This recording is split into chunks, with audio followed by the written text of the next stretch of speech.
Hello guys, I'm making this video to help you make your next fishing salmon trip a success. I know most people are wondering if I'm going salmon fishing since I've never been to salmon fishing. What should I bring? What is appropriate? What is effective? I don't want to bring too much or not enough. The truth is, the bad news is most of the stuff for salmon fishing will not be found in your city. The reason why it is because most of them are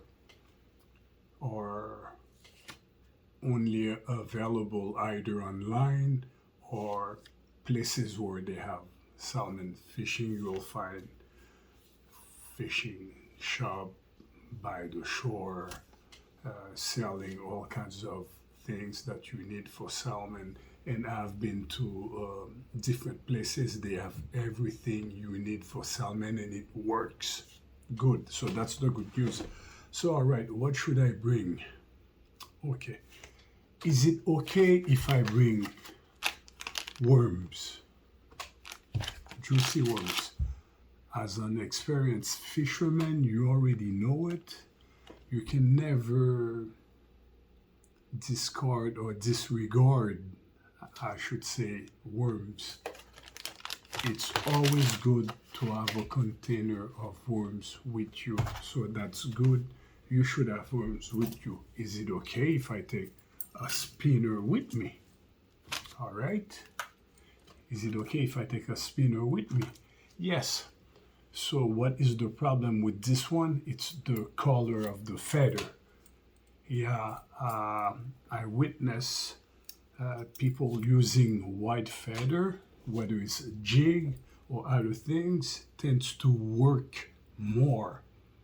I've seen guys catching salmon back to back using a jig with a white feather. So I still love this one, but if you can get one with white feather, it is even better, okay? If you use a pink one, that's also good too. This one doesn't have feather, that's a large spinner. If you would take a smaller spinner, is it okay? Yes, okay? So basically, you're thinking, man, I can take like almost anything with me. I'm going to show you stuff like this. You see, this one has a white feather. Right from there, your luck are much better. Okay, and it's got a little spinner, a spoon at the bottom. Okay, you see, right from the get-go, it's better. Look, that's a spoon. That's just two things that is good about this spoon. It's pink, that's number one, and number two, the further behind it, it's white. And yes, I know, guys, that it's not always possible, or they're not always available, and who would have thought that, hey, I need something with white feather. So another golden spoon. Okay, white feather. Why? Because I'm a witness. I have seen it. It works, guys. Yeah.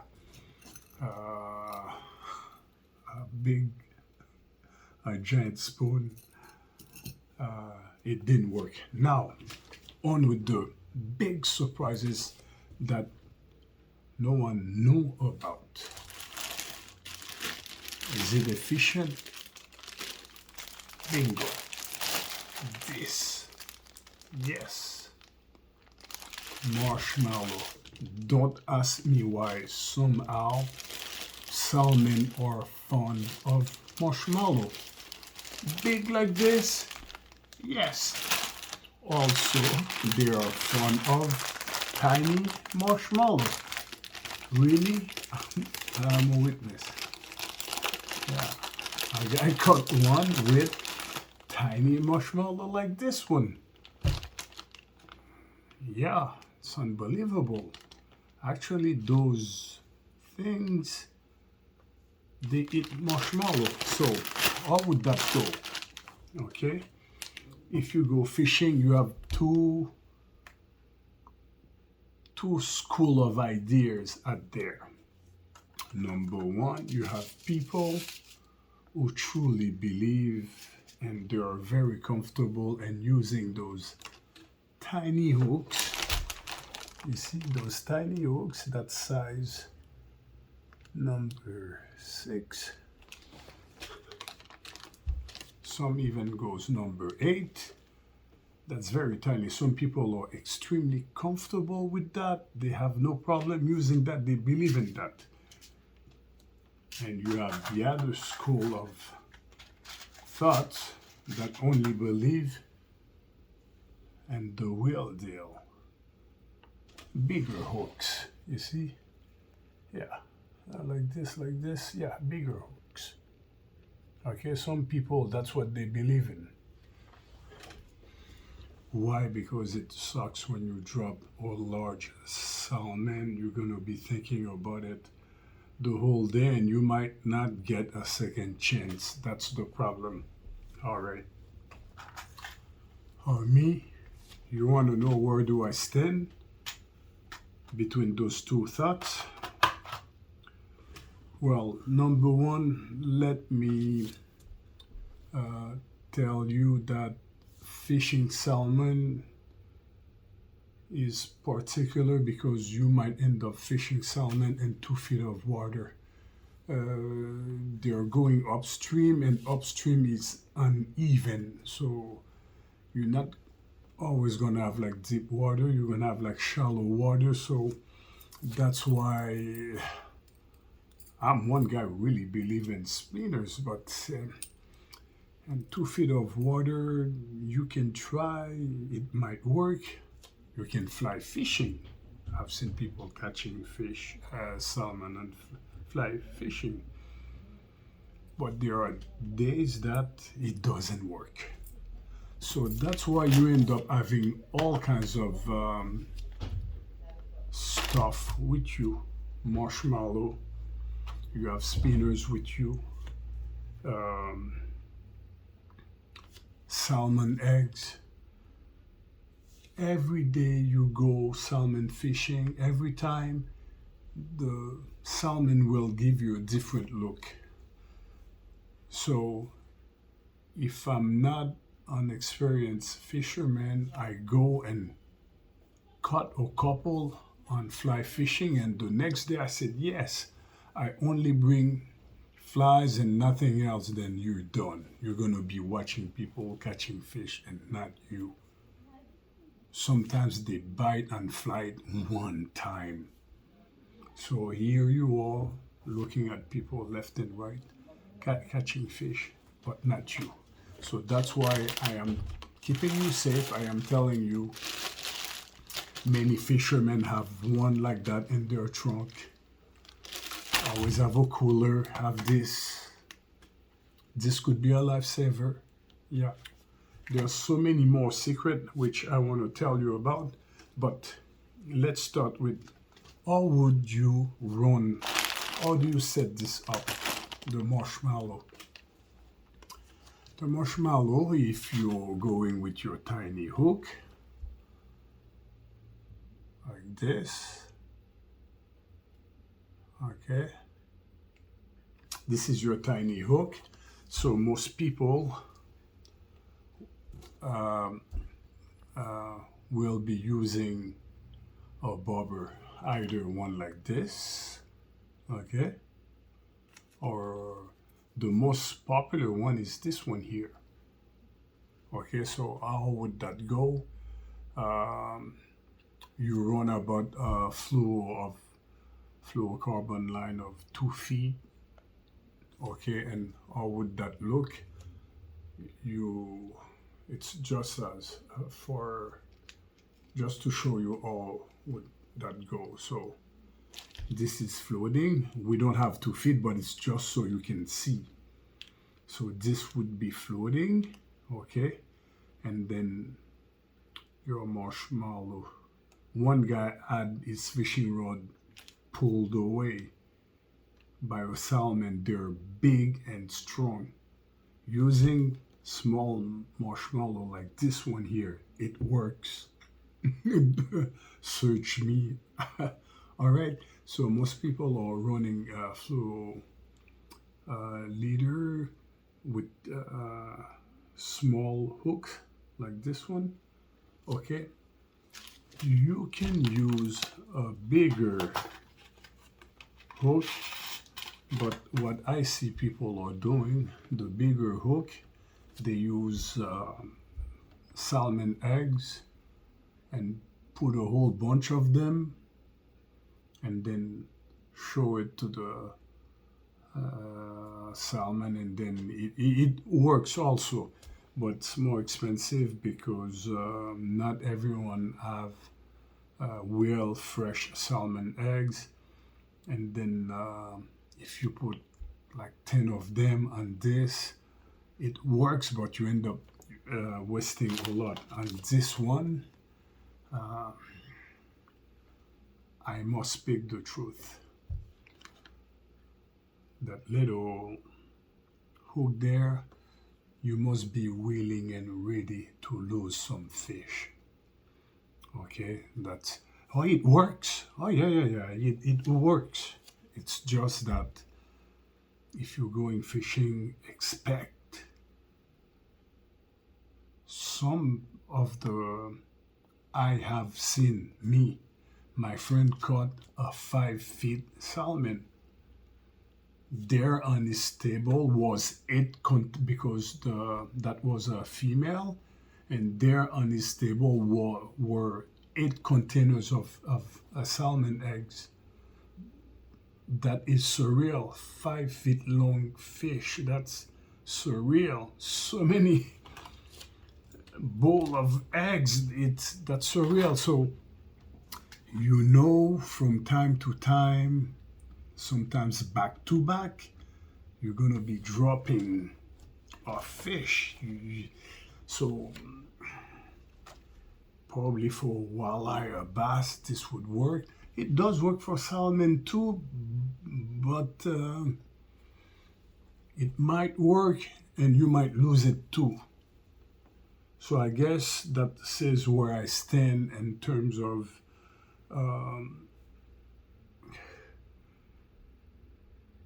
me, what I am thinking.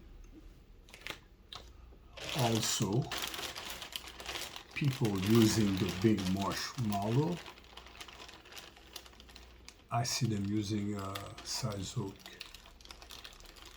size 6 hook as well on those big marshmallow. Yeah, that same tiny hook that you're seeing now, okay, they use it on this. Yes, I kid you not. Yeah. So how would that go? What they do, they cut this with scissors and two, and then they put a nice package and they rub it in it. So I'm guessing the fish just grab it, and it involves some losses, but you can hide the hook even better. Or what you can do, you can actually double up. Yeah, to hide it, you can actually put 2. Okay, so before you go salmon fishing, it is a good thing. I went to the Dollarama and get these. Okay, so have one of each, because salmons are very particular. Today they want it, couple of hours they want it, and now they don't want it anymore. So you're kind of forced to have everything with you. Okay, that's the thing. So maybe you don't want a bag with you, but you can take some and put it in a sandwich bag. Couple of these. Why? Because if you catch your salmon, most likely it's going to be something big with a lot of flesh. Okay, and the good news is, yes, the salmon eggs, you don't have it. There are mini bits for salmons that you guys don't have, but at least when you leave home, you have the marshmallow, you have your spinners, with white tail or feather. Okay, so you have your worms as backup. You can never disregard the worms, you know. So before I go, because I have other videos, but I didn't want to make this a long, harsh video, and then it's becoming confusing. So we break it down to what you need to bring. Okay, the 2 size of hooks that are there. This one, it's mostly for wet bait, such as eggs and worms and other stuff. And that tiny one, it's mostly used for dry stuff. Okay, and the level of water, that's very low. When you go to their town, whatever food that you find for salmon, buy a couple of containers. Why I'm saying that, I went and there was none left. So the people are very active, they're fishing their stuff, they're like really using those products really working, and yeah, I went and sold out. I did both towns didn't have any. So places where they fish salmons, people are very active. Don't think you're gonna go there. So whatever you find, buy a couple of containers. You know, so thank you for watching. I'm gonna throw another video to teach you about one thing that you're really gonna love it, because when you set up your marshmallow like that, it looks cool, it's nice, you know. So what is the problem? Before you even cast it, like about 1 or 2 minutes later, it's on top of the water floating. So many times you don't catch fish because they don't stay on the hook, because they are so light. When they swell up, next thing you know, on top of the water or your marshmallow. And same for the big one here. So is there a way for this not to happen ever again? Yes, and that's what I'm going to show you in the next video. So we have 2 different videos about the technique and what you need to do to keep yourself safe with spacers and everything. So thank you for watching. Now I'm going to stop this video and show you the tools, the accessories that you gonna need if you're interested in salmon fishing.